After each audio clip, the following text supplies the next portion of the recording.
आज बनवणार होतो आम्ही असा पदार्थ जो मला खूप आवडतो. कोणता ते सांगते, पण त्याआधी आजच्या छोट्याशा मिनी व्लॉगमध्ये तुम्हा सर्वांचे स्वागत आहे.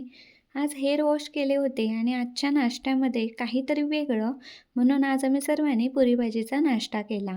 सकाळी बाळाला अंघोळ घातली, बाळ छान झोपलं होतं, तर मी थोडा वेळ झोपून घेतलं. त्यानंतर उठले आणि बाळाला औषधं घालायची होती म्हणून ड्रॉपर्स क्लीन करून घेतले.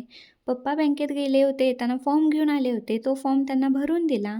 आज आहे नागपंचमी, तर नागपंचमीच्या सर्वांना खूप साऱ्या शुभेच्छा. आमच्याकडे नागपंचमीला गोडाचा पदार्थ आम्ही पातोळी बनवतो आणि ती मला खूप जास्त आवडते. तर इथं पातोळी बनवण्यासाठी जे काही लागणार होतं त्याची सर्व तयारी मम्मीनं करून घेतली होती आणि तिला थोडीशी मदत म्हणून पुरण मी बनवलं होतं. तर दोघी मिळून आम्ही पातोळ्या करायला बसलो. पण तितक्यातच माझं बाळ उठलं आणि मला काही पुन्हा तिला मदत करता आली नाही. तर सगळ्या पातोळ्या मम्मीनं बनवून घेतल्या आणि खूप चवीला छान टेस्टी झाल्या होत्या. तुमच्याकडे नागपंचमीला कोणता गोडाचा पदार्थ बनवता? हे मला कमेंटमध्ये सांगा आणि जाता जाता व्हिडिओला लाईक, शेअर, सबस्क्राईब करायला विसरू नका. आजच्या व्हिडिओमध्ये इतकंच.